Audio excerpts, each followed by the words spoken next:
if you get a job as a nutritionist in a feed company, your first job probably will be that you'll be told to update the feed ingredient database, because all companies are behind on that and they struggle to keep it updated. So when they hire a new nutritionist, they tell them, go and get that fixed. Because deep inside, they do know that they are not updated the way they should be, but for some reason that turns out to be very difficult. Swine It. It's time for a new era of communication in the swine industry, one that you can get the latest updates while commuting or driving to farms. Here you will have the brightest minds of the global swine industry in your pocket.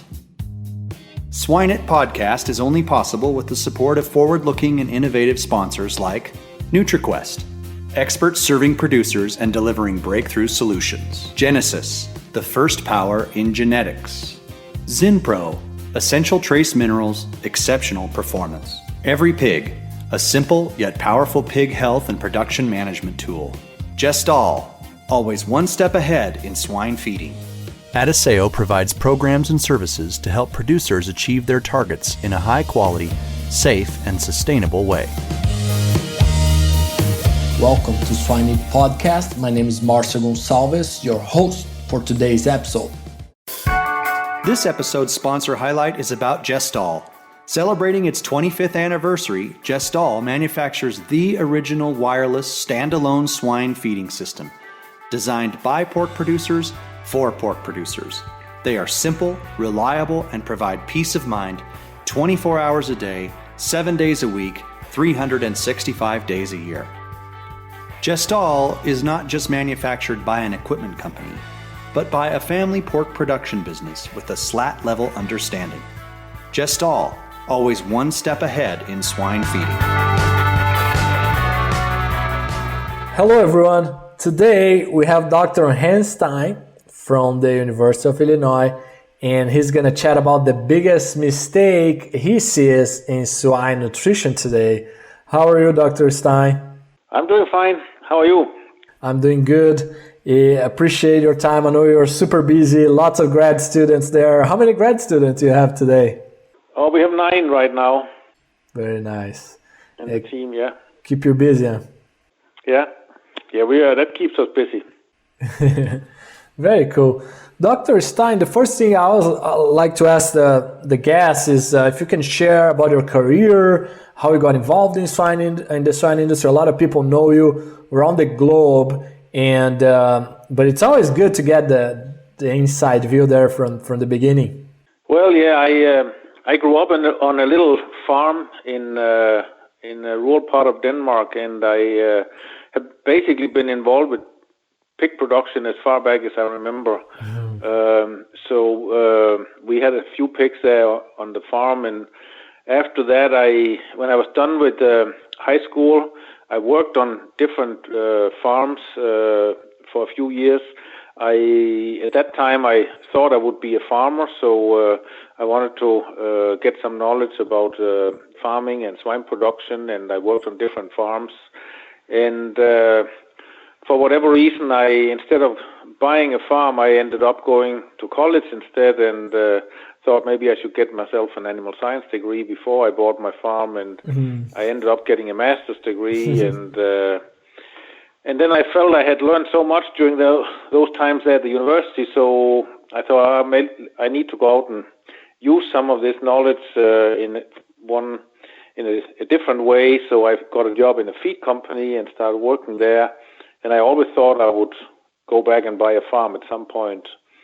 But then in the feed company, I realized that there was a lot of stuff to be learned about feed manufacturing and feed ingredients, and how I realized how important feed ingredients are both for feed companies and also for producers. And so I decided I need to learn more about that. So that led me to the University of Illinois, where I became a graduate student, and I came here to get my Ph.D. And then I got my Ph.D. and then I learned that it's interesting not only to formulate diets, but also to do research with those diets. So instead of going back to the feed industry as I thought I would, and instead of buying a farm, which I thought I would, I ended up pursuing a career in academia instead. And so I have been a professor here for about 20 years now. Wow. And so you can say to some degree I have failed in my accomplishments, because I never got the farm I thought I would have, and I never went back in the feed industry as I thought I would do. But I have enjoyed those years here as a professor in swine nutrition. So I'm very happy with that. Very nice. Yeah. Well, you've helped a lot of farms around the globe, so that's still counts, on my opinion. Yeah. You know, you've worked a lot. You've worked in the Philippines. What other, Denmark, right? What other places do you work? Well, I mean, I've traveled a lot. I have visited, I think, almost 75 different countries around the world. Wow. So that's one of the advantages of being in the profession in the swine industry, that you can get a chance to see the world and to see a lot of different people, a lot of different countries, and I have enjoyed that very much. And so, I do travel a lot, and I have very good contacts with universities and companies in many, many different countries. So that's an added benefit, I guess. Very nice. Very good. Dr. Stein, to the topic of our conversation here today, what is the biggest mistake you see in swine nutrition? Yeah, I think I have to stay with what I said before.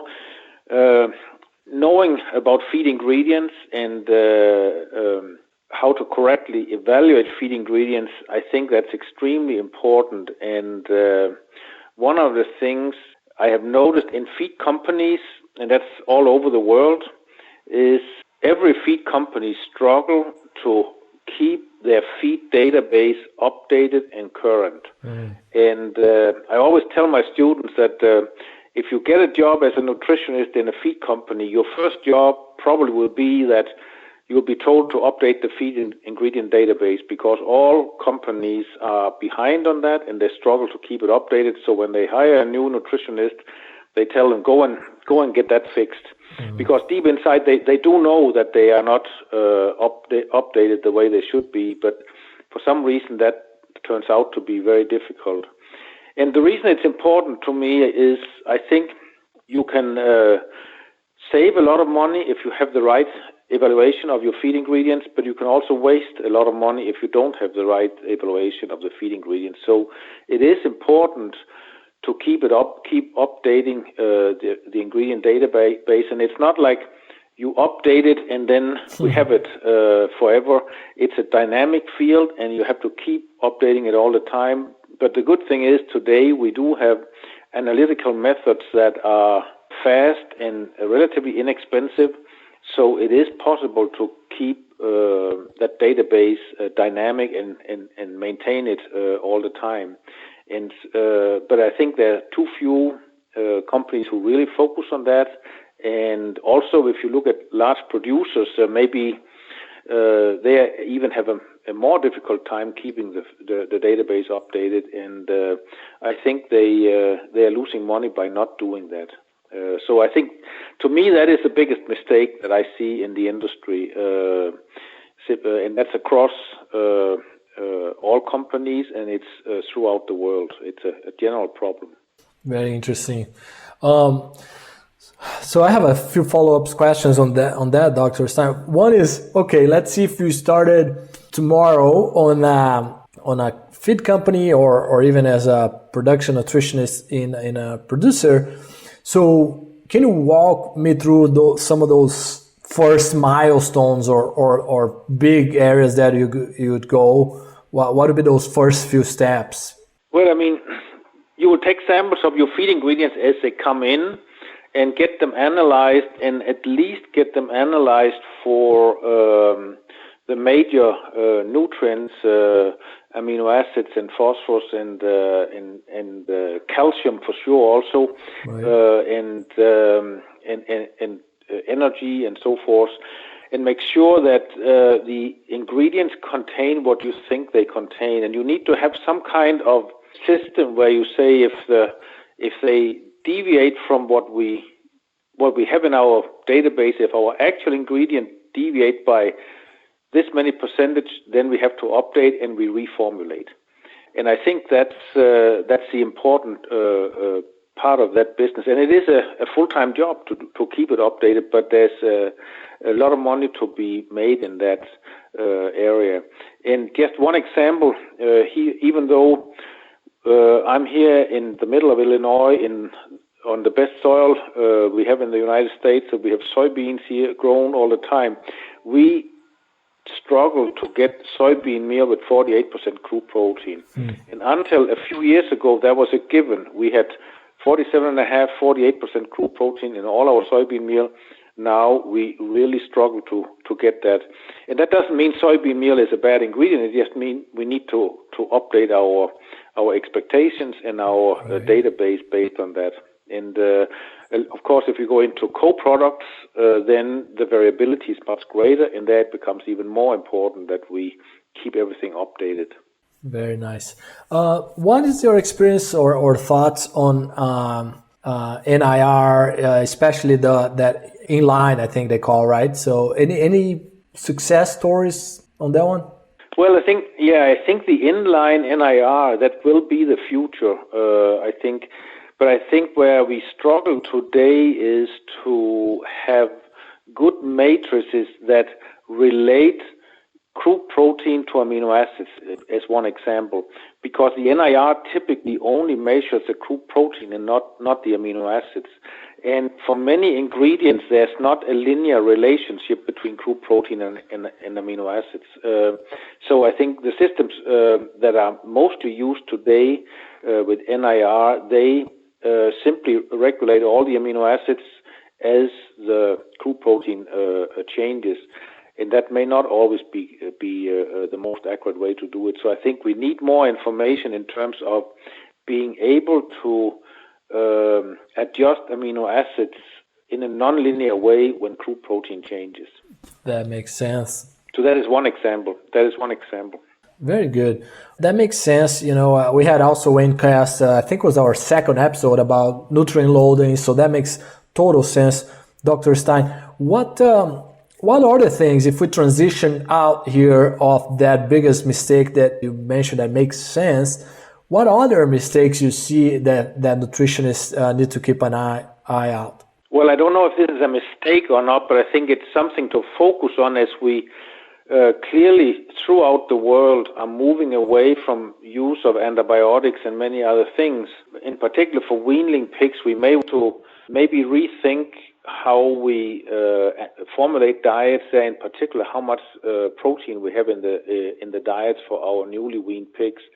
I think maybe we get too much hung up on we need to meet the amino acid requirement to the second decimal point, and sometimes that means we produce diets for those weaning pigs with 22-23% protein, and if we don't have antibiotics, we may not be able to handle all that proteins in the diet because the pigs will get diarrhea from that. So I think being able to reduce the crude protein and maybe sometimes accept that we cannot meet the amino acid requirements there the first couple of weeks after weaning, that is okay. As long as we can keep the pigs healthy and they don't get diarrhea, then they will catch up later on. And we're only talking about 1 to 2 weeks after weaning there where we need those low protein diets. But I think that's really an area that deserves more attention, and where we really should have a maximum on protein and not only a minimum on amino acids. So I think that's a very important area also that I think we could benefit from focusing more on. Yeah, that's very interesting that you bring up, because I agree. I mean, that first diet and second diet, sometimes, if you look at the requirement tables, it might say, 1.46% acid lysine, or even 1.5. Sometimes we see higher numbers like that. But that's the first diet.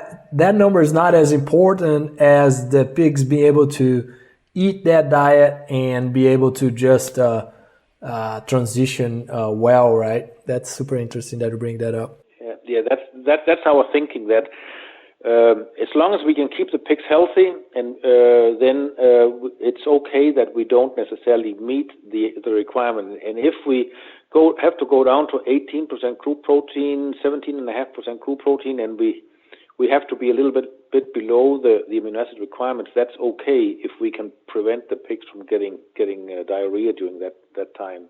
So we have done quite a bit of research in that area, and we have quite a bit of numbers on that. And usually when we get out of the nursery, they have caught up. After 5 weeks, 6 weeks, they have caught up, but we have lower mortality, and therefore we get more pigs by using that strategy. So that's why we recommend that. That makes sense. Do you have, I think you mentioned some percentage, do you have a recommendation for the first diet and second diet, crude protein recommendation maximum? Well, it is individual from farm to farm, but typically not more than 18, sometimes 17% is necessary. And I've seen some places in Europe where they have a lot more experience with not feeding antibiotics for many more years. I've seen diets down to 16% crude protein there, where they just get the protein down the first 2 weeks and then get the pig started without diarrhea, and then they increase the protein after that and focus on the amino acids after that. And that seems to work in many cases. So probably somewhere between 16 and 18% depending on the farm. Very good. As we transition closer to the end here, Dr. Stein, a little different question is if you could change one thing today on how graduate students are trained around the globe. You train a lot of grad students very successfully. What would be your thoughts there? Yeah, I think we have our system in my team, and we want the students to have a very good understanding of the basics of nutrition, meaning they need to have a good biochemistry background and understand biochemical nutrition and how all the nutrients work in the body. And I think we are doing a decent job of that. And I think those students are well trained in that regard. However, if I had to change something, and something I struggle with all the time, is to make sure students, they also have a practical application and a practical appreciation for the feed industry and for the pork industry in general. And I think that becomes more and more important as a greater proportion of our students come from a non-livestock background, and may not necessarily have the same appreciation for what is it to work on a farm, what is it to work in a feed company, and so forth. So I think if I had to change something, I would probably try to find a way to focus more on those things and make sure students have that little bit practical knowledge of what is it to work in a feed company, what is it you will be asked to do, and what is it to work on a farm, what will you be doing if you are a nutritionist for an integrator, and so forth. And I think, at least, and I only talk for my own program, but I always feel we are falling short, a little bit short on that. We try to take the students on field trips. We invite outside company personnel to give talks, but I always feel that we should be doing more in that area. So that's probably the one thing that I feel we need to change the most. Interesting. Yeah, it's always that fine line, right, between getting enough practical experience and also spending time learning the basics. Makes sense. Exactly, yeah. Very good, Dr. Stein. Anything else before we move to the 3 questions that we ask every guest every episode? No, I think we have touched on the things that I'm passionate about, which of course is nutrition and specifically feed ingredient evaluation and nutrient utilization by pigs. And I think we've talked about those things, and I think those are very important issues. Very good. Yeah, it's super cool that you have your own niche there in swine nutrition, and every time we think about nutrient loadings, we definitely think of you. So that's great. It is time to our famous 3. NutriQuest delivers targeted breakthrough solutions to animal producers via nutritional and non-nutritional products, services, and technologies. At NutriQuest, we believe in ingenuity inspired by servitude. and that our success comes from helping producers realize improved profitability through optimized technologies and efficient operation. For knowledge and news from the global swine industry, access our partner, 𝗏𝗃site.com. What's your favorite pig-related book or resource? Well, that I have to say that is the NRC 2012 book for sure. I'm obviously very biased because I was part of the NRC committee, and I'm very proud of the product that came out of it. And I've had a chance to travel quite a bit around the world to talk about that experience, and I'm absolutely amazed how influential that publication is. Not only the swine NRC, but all the NRC publications, whether it's dairy or beef or poultry or horses, they are used in many, many countries in the world. Not so much in Europe, but in Asia, very, very much, in Australia, Latin America, and so forth. So I think that is, to me, the best resource we have, that NRC book. Not that everything is perfect in the book, but it gives everybody a common starting point. And when you say we fed at NRC, or we fed 10% below NRC, or 10% above NRC, then people know what you're talking about. And I think it is important we have a kind of a common starting point when we have discussions. So to me, that is my favorite swine-related book for sure. Yes, I like that a lot too. I encourage, I remember the first year of grad school, I read all the chapters, and that was super good. I learned a lot not only on the tables, but also the chapters about different things. Yeah, I usually buy 10 of those NRC books at a time, and I give a copy to every new student that comes into my lab. So they all get a copy of the NRC, and we use it a lot in our team. That's cool. I guess I just want to follow up on that, since it's a topic that I enjoy as well. On the NRC, as you said, it's a great starting point. Some things are not perfect. Maybe there's not enough data in one area or the other. But in your view, what is, I guess, two questions. One is, what is something that NRC is very, very good at that you don't think people appreciate as much? And then the second question is, what is one area that you think, hey, this is definitely one that we need to work for the next NRC? Yeah, those are difficult questions. But what NRC is good at, I think, is simply you have 10 professors, people from academia, who commit some time to sitting down and basically reviewing everything that we know about swine nutrition and trying to put that on paper. That is really what the NRC is about. It's not about generating new data. It's simply to pulling together what we know and also pointing out what we don't know. And so I think that is a strength, because on which other occasions do you get 10 or 12 people from academia to commit a significant amount of time over 2 years to simply work together to create that kind of a document? That doesn't happen very often. So I think that's the strength of the NRC, plus the fact, of course, that the information is unbiased, that there's no commercial interest there, and so it's simply the best scientific knowledge that we have. So I think that's the strength of the NRC.